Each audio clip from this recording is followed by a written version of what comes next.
There's a simple truth people avoid. Because it's uncomfortable. When you stop chasing, you start attracting.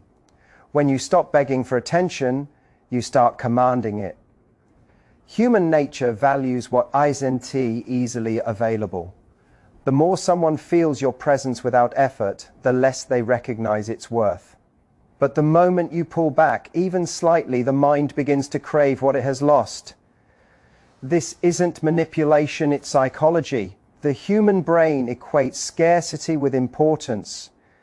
When something or someone becomes less accessible, the subconscious mind interprets it as more valuable. You've felt this yourself. The second you sense someone slipping away, your focus heightens. It's not love, it's a biological response to uncertainty. And that uncertainty is exactly what ignites desire. So how do you make him miss you fast? You create contrast. He has to feel the emotional silence after your presence. You can't do that if you're constantly available, texting every minute, explaining yourself or trying to prove your worth. The moment you over-explain, you hand him control. The moment you pull back calmly, confidently, quietly, you regain it. Silence used wisely is more powerful than any emotional outburst. Stop trying to fix what he doesn't even realize. Hess breaking. Let your absence do the talking.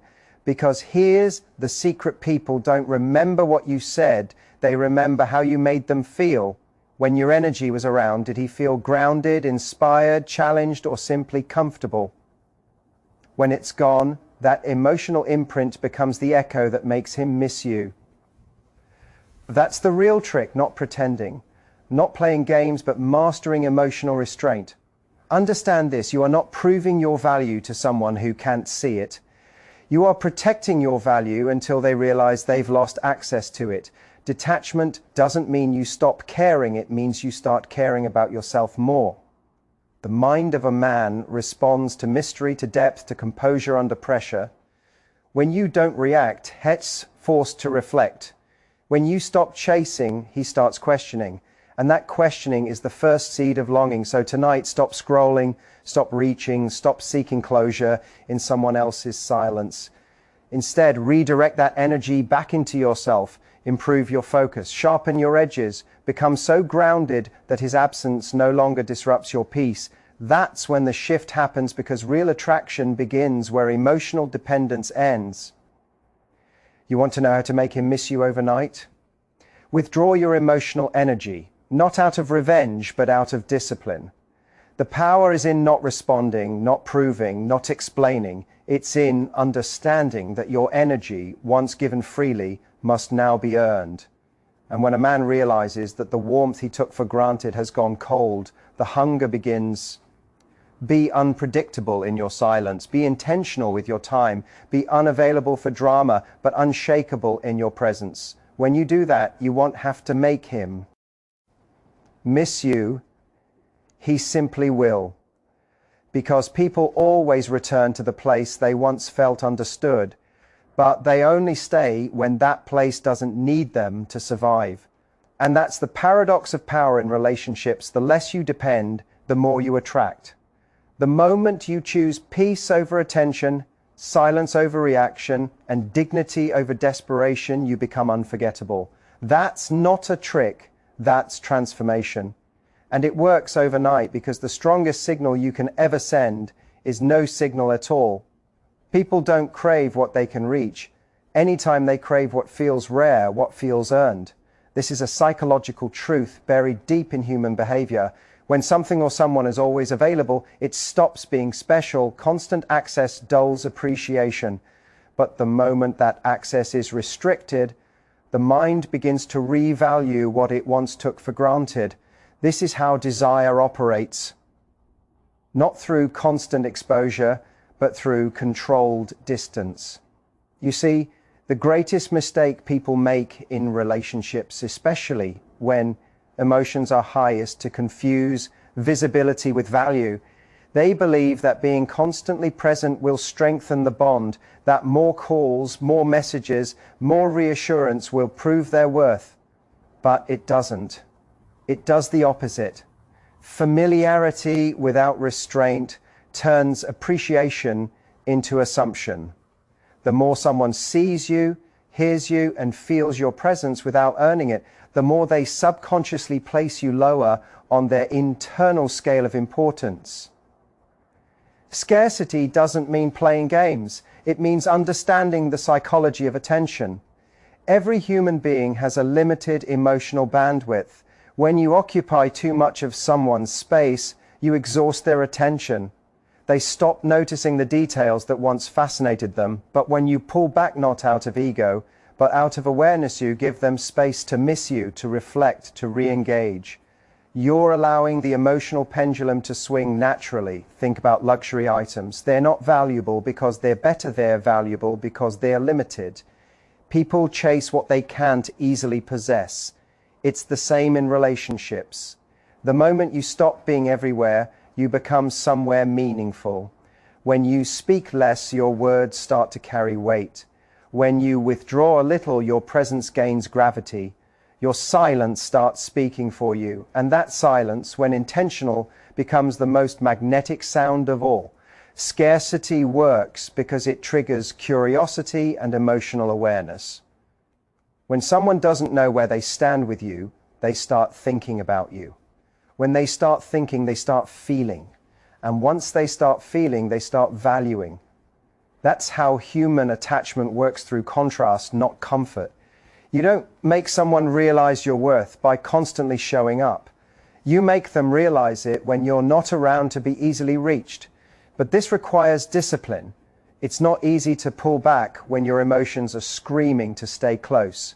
It's not easy to stay silent when you want answers.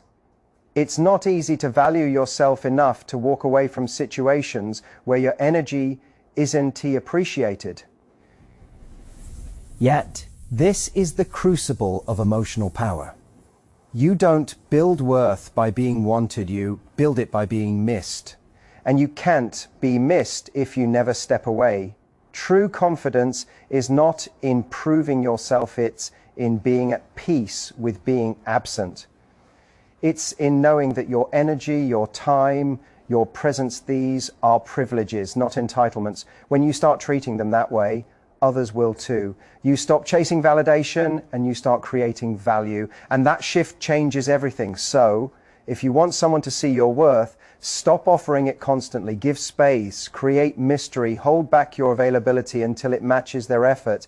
Let silence test their interest, because those who truly care will lean in when the noise fades. Those who are only comfortable will drift away. And that clarity is worth more than attention, it's freedom. Remember, the rarest thing in the modern world is focus. Everyone's chasing what's loud and immediate. But power belongs to those who can stay calm, patient, and measured. Be that person. Let your distance speak. Let your restraint define your strength.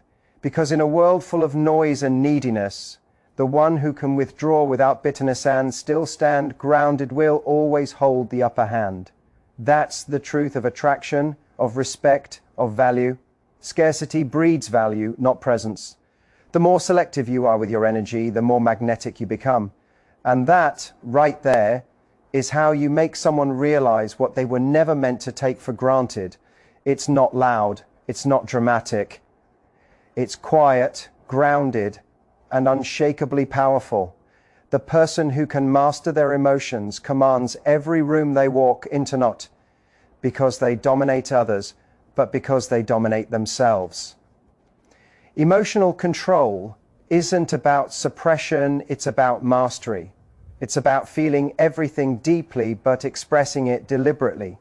It's about not letting anger speak for you, not letting fear guide you, and not letting insecurity dictate your worth. When you can stay composed in chaos, you become rare. Most people are slaves to their emotional impulses. They react instantly, speak recklessly, and regret quickly. They hand over their power every time they lose their composure. But the one who pauses, observes, and chooses their response, instead of exploding with reaction, that's the one who stands out. That's the one others respect, trust, and gravitate toward. You want to know why emotional control is magnetic? Because it's the foundation of certainty. And human beings are drawn to certainty like moths to light. When someone can stay calm under pressure, it communicates stability. When you can hold your peace when others are trying to provoke you, it communicates strength. When you refuse to be swayed by external chaos, it signals that you've built something internal that no one can touch. Every relationship, romantic or otherwise, is a battle of energy. People are constantly testing emotional balance, often unconsciously. When someone yells, they're testing your reaction.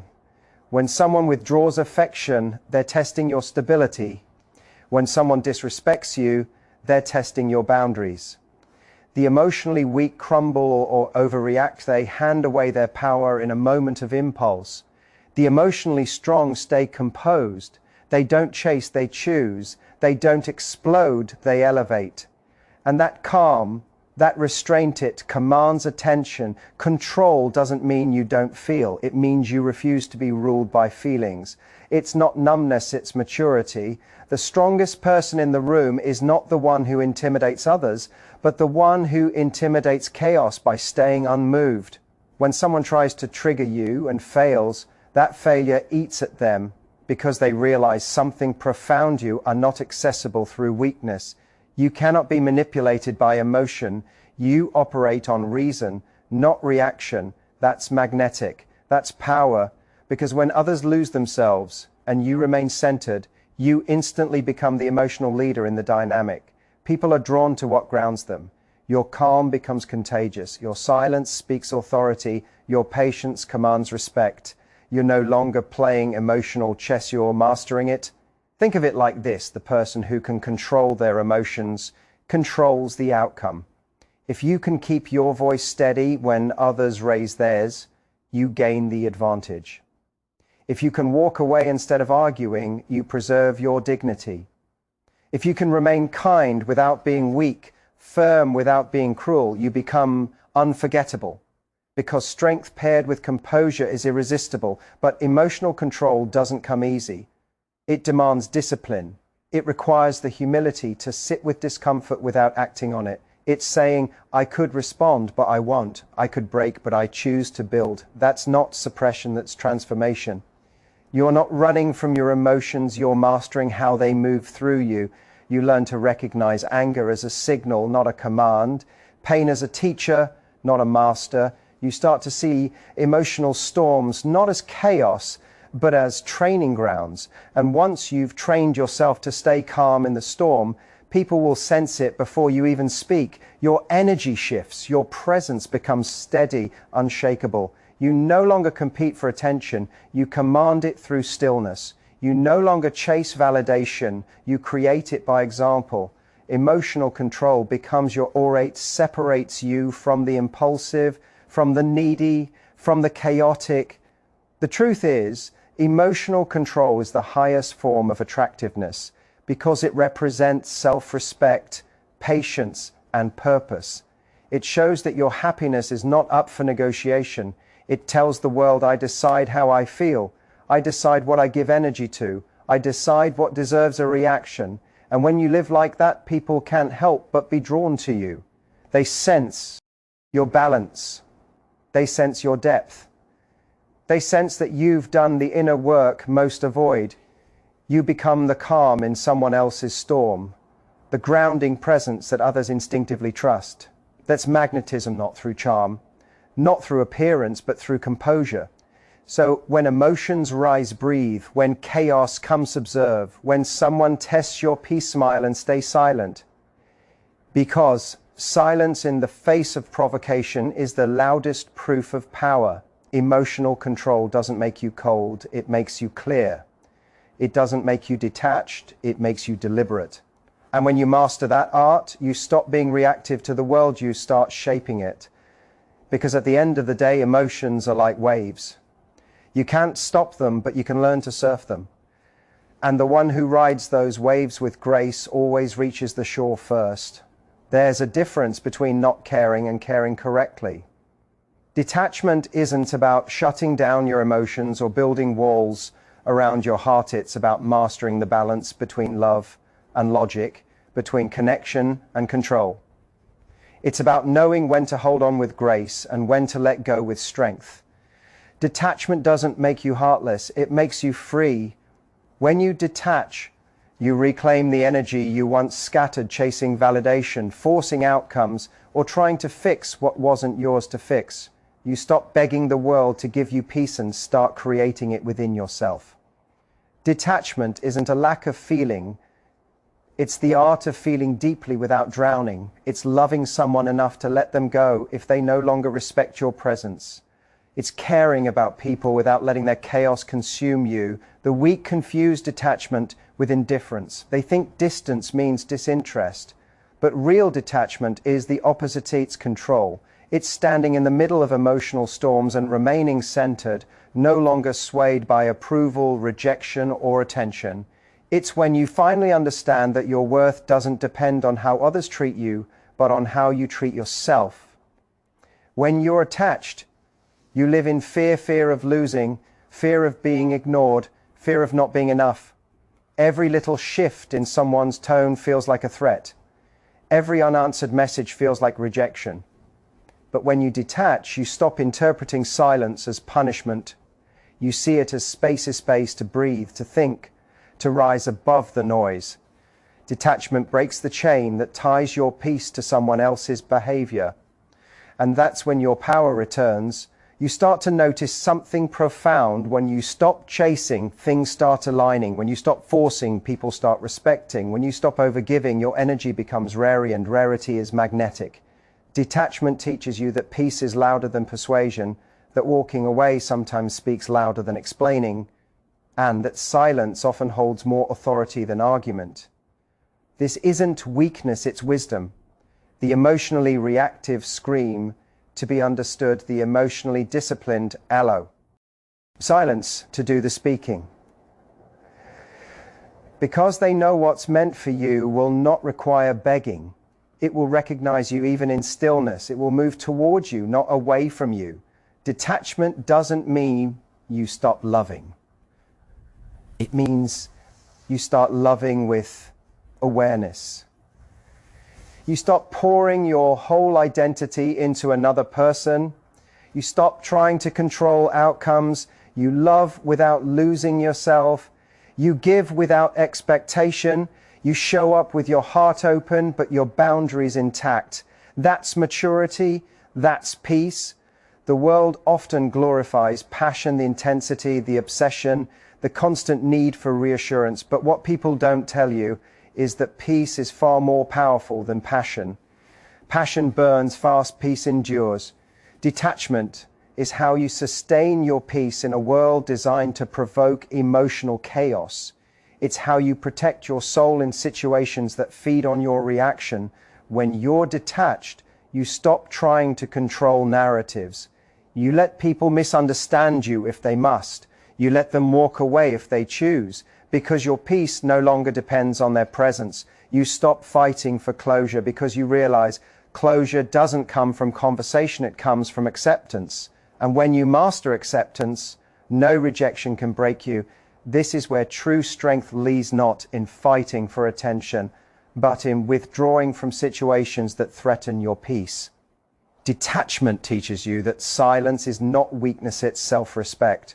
Walking away isn't giving up, it's choosing yourself. You learn to hold your emotions like water in your hands firmly, but not forcefully. You let them flow through you, not rule you. You start to notice how powerful stillness feels. You start to enjoy being misunderstood because it no longer defines you. You realize that those who value you will never put you in a position to lose yourself trying to keep them. You begin to understand that peace is not something you find in another, it's something you create by mastering yourself. Detachment gives you that mastery. It's the emotional discipline that turns pain into perspective, heartbreak into healing, and confusion into clarity. It's the quiet voice inside that says, I could react, but I choose not to. I could fight, but I prefer peace. And that restraint, that calm, that silent confidence, it radiates strength louder than any emotional display ever could. So don't mistake detachment for a lack of care. The person who has mastered detachment probably cares more than anyone else. They've just learned to care without losing themselves. They've learned to love without clinging, to listen without absorbing every word, to feel without falling apart. That's not coldness's power, because at its core, detachment isn't about being distant, it's about being in control of your emotional investment. It's choosing to respond with intention rather than react out of impulse. It's knowing that your peace is too expensive to be spent on things that don't grow you. And when you reach that level of self-possession, something amazing happens. People start respecting your calm. They feel your absence differently. They sense your energy shifting from need to neutrality, and they are drawn to it because peace is rare and the person who carries it effortlessly becomes unforgettable. That's why detachment isn't cold, it's clarity. It's not indifference, it's intelligence. It's not arrogance, it's alignment. It's the highest form of emotional control, and it's the invisible armor that protects your heart while keeping it open. So hold your peace like a sword. Speak less, react slower, care deeply but wisely, love fully but freely. Because detachment is not about leaving people, it's about returning to yourself. And that kind of peace is power no one can take from you. Every day you wake up with a limited reserve of something more valuable than money, more powerful than time, and more influential than words, your attention. Where you place it determines the quality of your life, the state of your mind, and the strength of your relationships. Most people give it away carelessly to noise, to drama, to people who don't value it, and then wonder why they feel empty, anxious, and unseen. Attention is energy, and energy, once wasted, doesn't come back easily. When you understand this truth, you begin to see attention for what it truly is: emotional currency. Every thought you entertain, every conversation you engage in, every notification you answer, it's all a transaction. You're paying with your focus, your peace, and your emotional capacity. The question is, what are you buying with it? Most spend it on validation, on fear, on comparison. They trade their calm for chaos, their clarity for confusion. But the wise, the grounded, they spend it intentionally. They invest it where it multiplies in value, on growth, purpose, and peace. The reason people feel emotionally drained is not because life is unfair, it's because they are bankrupting themselves on meaningless attention. They scroll endlessly, chase distractions, argue to prove a point, and overanalyze every interaction. Each act of overattention is a small withdrawal from the emotional bank of self-respect. Over time, you're left depleted, frustrated, and dependent on external noise to feel alive. But attention, when mastered, reverses this. You stop chasing stimulation and start cultivating stillness. You realize your focus is a weapon, and whoever controls it controls you. Think about it: marketers, influencers, even people in your personal life, all are competing for one thing: your attention. Because where attention goes, energy flows. They want you reactive, distracted, and emotionally charged, because a distracted mind is easy to influence. But a disciplined mind, one that decides consciously where to focus, that mind becomes untouchable. The moment you reclaim your attention, you reclaim your power. Relationships work the same way. When you overinvest your attention into someone who gives you inconsistency, you reinforce their comfort. RT in giving you less. You teach them that your energy is cheap, your presence guaranteed. But when you pull back, when you redirect that attention toward yourself, suddenly they notice. Because attention, like scarcity, creates value. What's freely given is rarely respected. What's selectively offered is deeply appreciated. This is why emotional discipline begins with attention control. Your attention reveals your priorities. If you constantly focus on what hurts, you extend the life of your pain. If you fixate on what's missing, you deepen your lack. But if you redirect your focus toward growth, healing, and self-respect, you transform your life. The energy is the same. The direction is what changes everything. Every emotionally powerful person you've ever met has one thing in common: they know when not to engage. They don't respond to everything. They don't explain to everyone. They don't let external chaos dictate internal peace. Because they understand that attention is not just an action, it's a declaration of value. To give something attention is to declare, "This matters to me." And not everything deserves that statement. The people who drain you feed on your reactions. The situations that exhaust you thrive on your focus. The moment you stop giving them attention, they lose access to your energy. That's not indifference, that's intelligence. Because peace doesn't come from controlling everything around you, it comes from controlling where your mind rests. Attention is the most powerful form of love and the most dangerous form of surrender. When you give it to the wrong things, you lose yourself. When you give it to the right ones, you find purpose. So you must guard it fiercely. Guard it from gossip, from digital distractions, from emotional manipulators, from your own overthinking. Because what you focus on expands, and not everything deserves to grow.